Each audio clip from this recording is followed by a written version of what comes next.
What's up, guys? My name is Nick and welcome to Dill Pickleball. Today we're going to be reviewing the Selkirk Boomstik elongated version.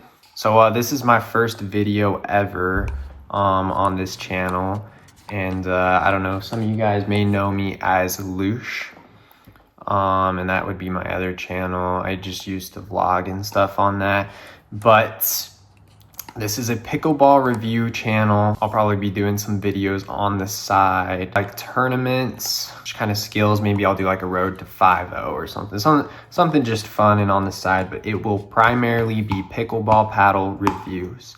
So with all that being said, what is my, I guess, credibility as a pickleball player? Am I a pro? No. Am I even a super high level player? Not really. I started playing pickleball probably, I guess like I started taking it seriously probably 6 months ago. So I'm familiar with the game, but I'm nowhere near a pro. However, I feel like I know enough about paddle technology and the game itself to where I can give very good input for pickleball paddles. So enough about me. Let's get into the paddles. All right, so starting off here, we got the Selkirk Labs Boomstik. This thing is an incredible paddle. I've tested it out 6 to 7 hours with this paddle. And you might be wondering, am I made of money to get these expensive paddles and review them? No. And so that's why I want to give a shout out to LockerRoom Sports. They're located in southern Utah, and they have probably the widest selection of pickleball shoes, backpacks, balls. So if you are in southern Utah and you're looking to go in store and get a paddle, they have the widest selection that you can possibly get. So big shout out to them. They're what make opportunities like this possible. All right, guys, so let's get into the video now. We got the Selkirk elongated Boomstik. I'm sure, you know, this paddle has been out for some time, and I know a lot of people probably are thinking a lot is known about this paddle already. Everyone knows the statistics, how powerful it is, you know, what has gone into the paddle. They know it's a 16 millimeter with Infinigrit. It's a Gen 4 thermoformed paddle, and it's got the MOI weight tuning system on the side. It is the most expensive paddle on the market right now. It sells for $333. It's a hefty price to pay for this paddle. I want to start off by saying, I mean, there's a lot of criteria that you can rate a paddle, because you can rate its pure performance, which I will do, but I also want to rate the value of things. And I just want to start off by saying this is not a paddle that a beginner pickleball player will be wanting to use. Obviously, it's very, very expensive. I'm sure someone starting out in this sport isn't gonna want to pay $333 for a paddle. What I will say is it's an incredible paddle. I mean, I'll just get that out of the way right now. What it was made to do, it does perfectly. And I'll get into what it's supposed to do, why it does it perfectly, and how it does it perfectly. I will say another reason why a beginner in pickleball might not want this paddle. Yeah, one, the price is insane. I mean, it is the most expensive paddle by probably 50 bucks at least, which is, I'd say, quite a bit. And it is a lot to tame. It's a wild stallion, I will say, of a paddle. It hits hard. And for pickleball is all about control.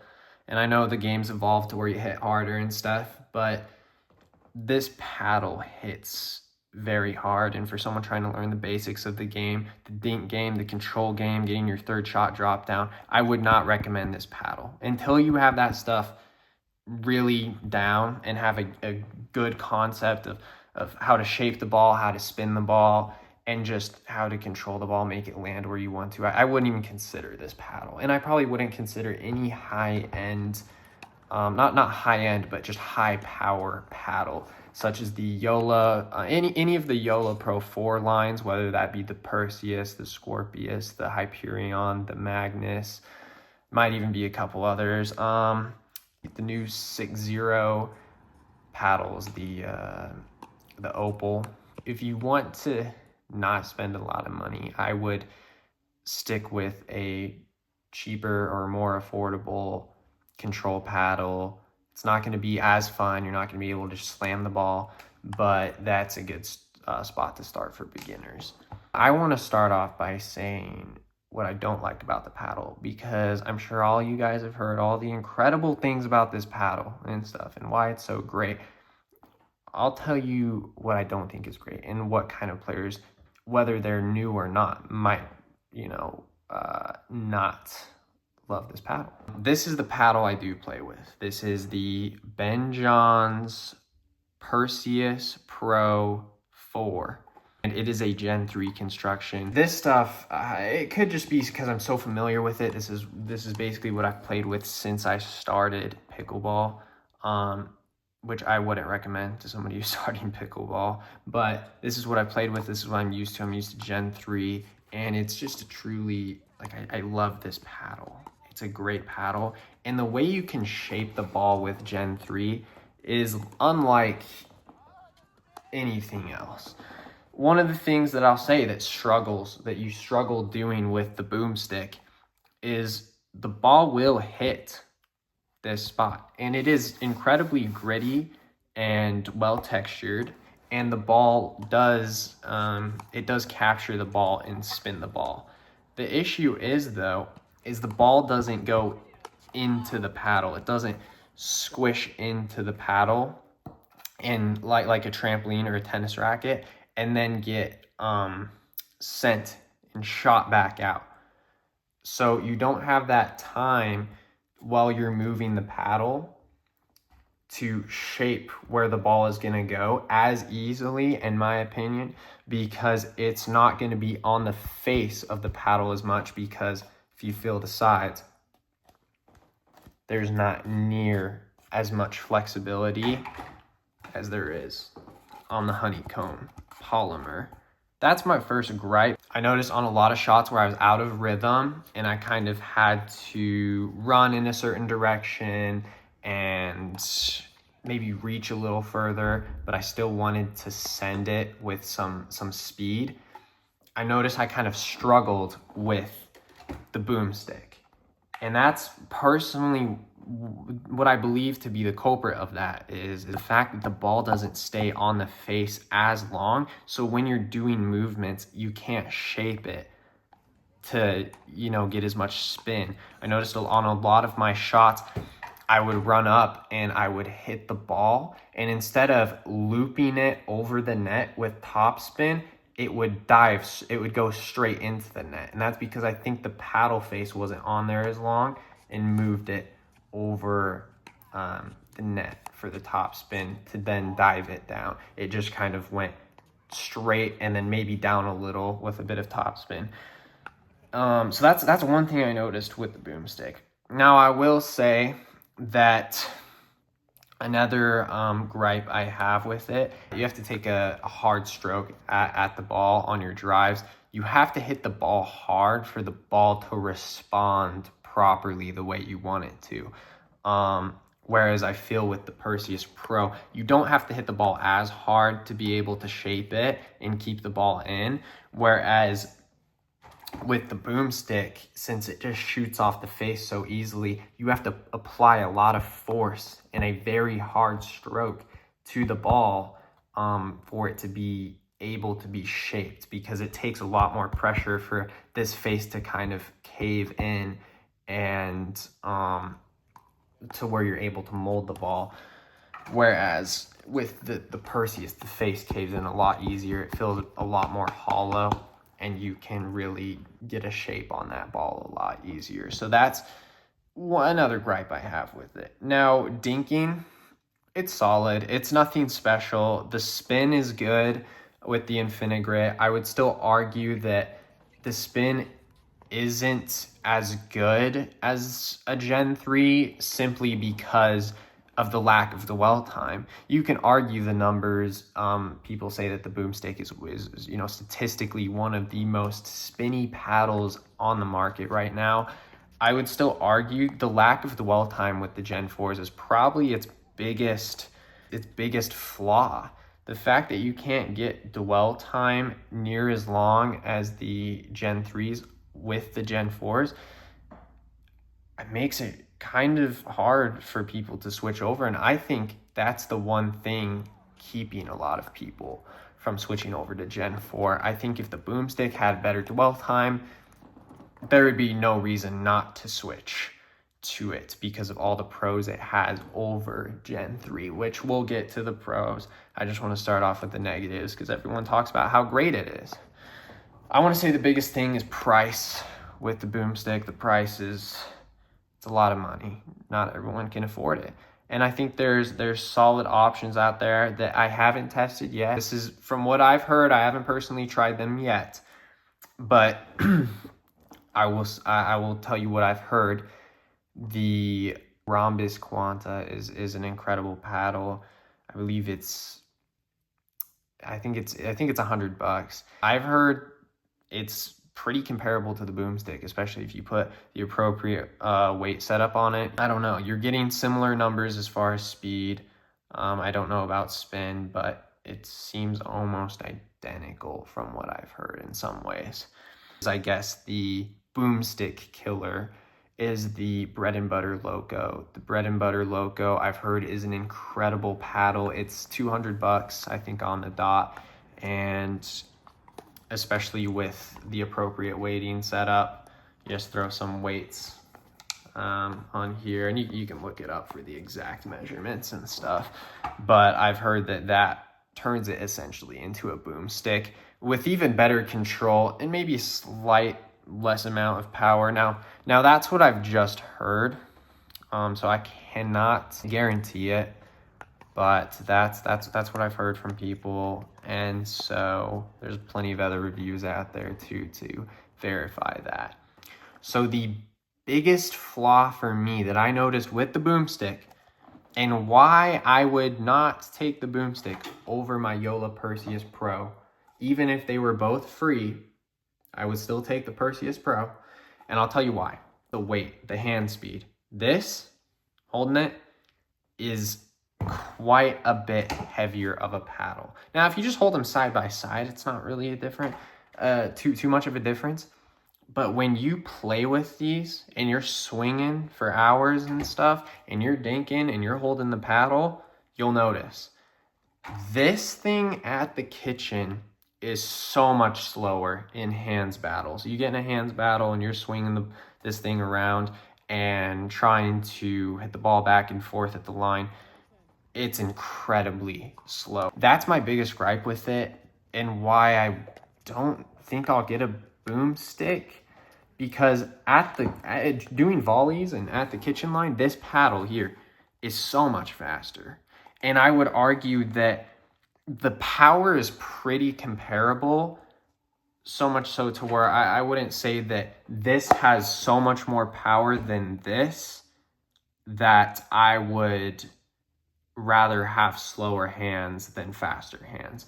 So though the power might slightly be more on the Boomstik, the fact that it's so much slower at the kitchen line as far as volleys and stuff is the reason I would probably still go with the Perseus Pro, as well as the dwell time. So that's my biggest thing as far as negatives with the Boomstik, and those are pretty minimal negatives, right? Price mainly, weight, and then dwell time. That's about the three things. And so it might seem I'm being kind of harsh on this paddle, but absolutely not. This is an incredible paddle, and it's I believe worth the $300, and I'll get to that now. One, let's just start off.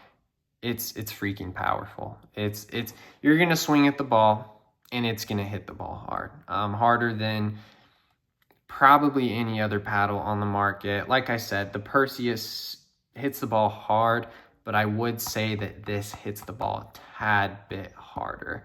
I haven't felt anything like it, especially on your overheads. It's an instant put away as long as you just hit it hard with a decent angle. It's the ball is going into the other courts. I'm gonna say for power, it's a 10 out of 10. I mean, there's nothing else on the market that hits this hard, and it's simply just an incredible paddle. I have nothing negative to say as far as power. All right, Jack, so what are your thoughts on the Boomstik? It's a good paddle. I'm just not used to it. It's really powerful. Yeah, Jack plays with like a control paddle. I play with a control paddle, so it's a little different, but I can tell the power's there. And It's actually pretty nice control for how much power it has. As far as pop, it has decent pop. I've had times where I was at the kitchen and I wanted to hit the ball back at someone during a volley, and I just popped it up, and then they slammed it on me.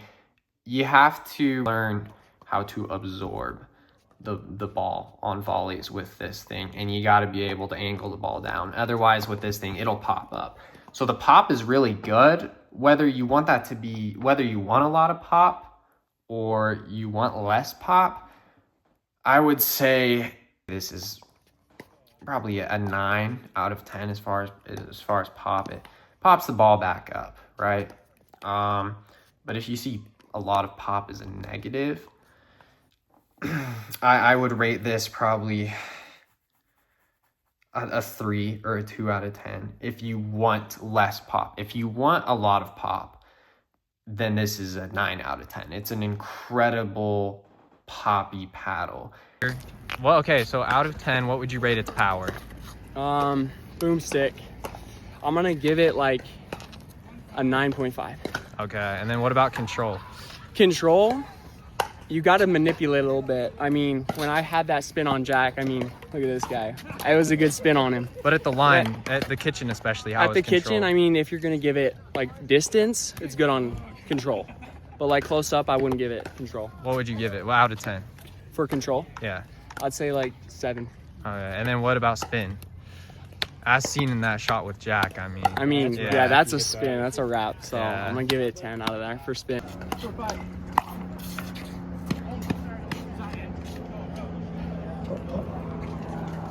So let's get into the spin. I think the spin on the paddle is incredible. The grid on this thing is incredible. My roll shots, my top spin is very good. My slices, my backhands, it grips onto the ball very well. There's no question about it.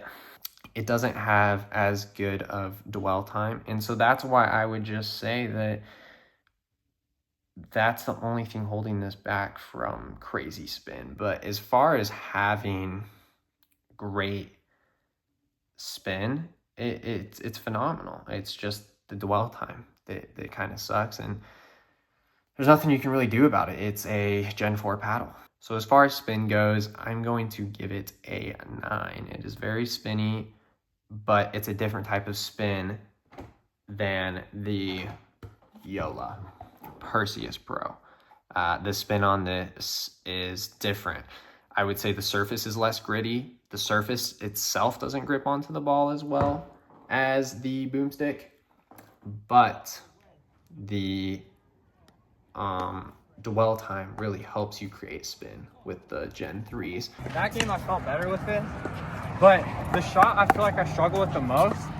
Oh, one shot I will say it's better with is on my serves, but on those like where I have to run forward and hit it, on a drive it does that. It goes right into the net, down low. Whereas with the Yola, I feel like I could scoop it, and it'll come up over and dive down. That's what I have to say, at least for on-court experience. You guys got anything else to add?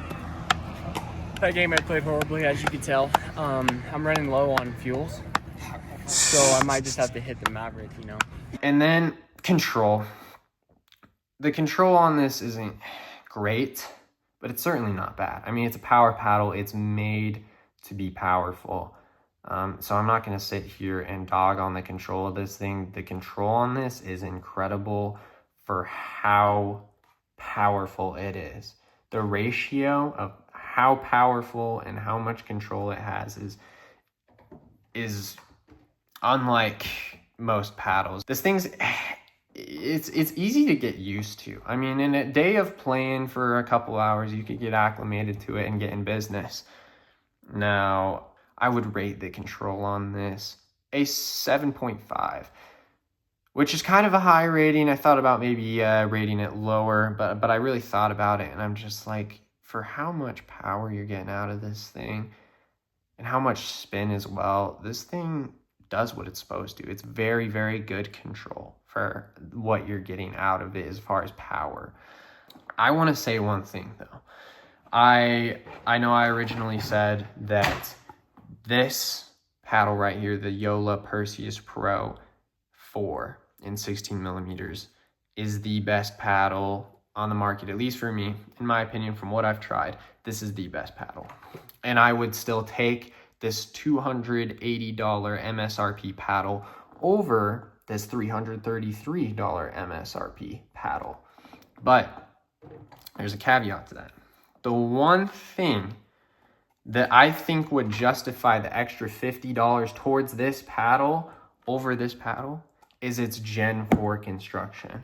Now, that's something I didn't talk about earlier, but I kind of wanted to save it to the end because I think a lot of people, this could be, I guess, that last thing that kind of just pushes them over the hump to go ahead and pull the trigger and buy the Boomstik. That Gen 4 construction is going to do incredible things as far as the longevity of this paddle. The Perseus Pro is great. And like I said, overall, I would probably prefer this paddle over the Boomstik, even if they were the same price. But this is my second one. I had to send it in for warranty and get it replaced. Yola has a 1-year warranty. It's a solid warranty, but these things, you can go through them, especially if you are someone who hits the ball hard, which is the target market of this exact paddle. You can go through these paddles, hitting them hard. If you're someone who throws your paddles, this might last you a week. It's a great paddle, but it doesn't last as long, and the core crushing happens pretty quickly. It's pretty much inevitable. The core crushing will probably happen within 2 to 3 months if you play a lot and you're a very serious player. Hard-hitting players might even last you less, maybe a month. I mean, maybe less, maybe even less than that. I don't know. That is kind of the one disappointing thing about this paddle. I love it. It's very well balanced, and the dwell time is just incredible. But the Boomstik, what I'm getting at here is American made. To some people that means a lot, to others not as much, but this foam core in the Gen 4s is going to be so much more durable than the Gen 3 honeycomb. So you are kind of sacrificing some things, like I was saying earlier. You get good dwell time, which creates good loopy spin, whereas with this, you're not getting as good of dwell time. The spin mainly comes from this gritty surface. You got to hit the ball hard with this. But here's the thing. You're going to hit the ball hard with either one of them, and the one that's probably going to last longer, I would bet good money that it would be the Boomstik. The Boomstik, it hasn't been out as long as the Perseus Pro 4 at least. However, in the time that it's been out, which I think is long enough now, if it's only been out for 2 months, I could understand that this is kind of jumping to conclusions, but it's been out for 5-ish months. And I would say in that 5 months, I haven't heard a single thing about this thing breaking. It's just a very reliable paddle. I have heard gripes about these MOI tuning systems. Don't try to take these off. It'll ruin the paddle. Don't take these things off. Don't try to. These might be a factor that can break, but even then, I haven't heard too much about it. I've seen like 1 or 2 videos of these things breaking off. But overall, this paddle as it is very, very durable. I haven't heard about anybody cracking, breaking, snapping or crushing the core on any of these paddles whatsoever. That might push people like me that are kind of like, well, you know, it's $50 more. I might as well get these Gen 3 paddles that have great dwell time. Well, what if this paddle lasts me a year, 2 years longer? I mean, that's kind of the vibe and, you know, assumption I get from Selkirk and the Boomstik. And I'm kind of, you know, putting them, you know, I'm giving them, I've set some high expectations for the Boomstik and Selkirk, but I haven't heard anything bad about it. Yola has a history. I mean, they're 3 series paddles. I mean, they core crushed within months. I mean, regularly, not even super hard hitters that played a ton.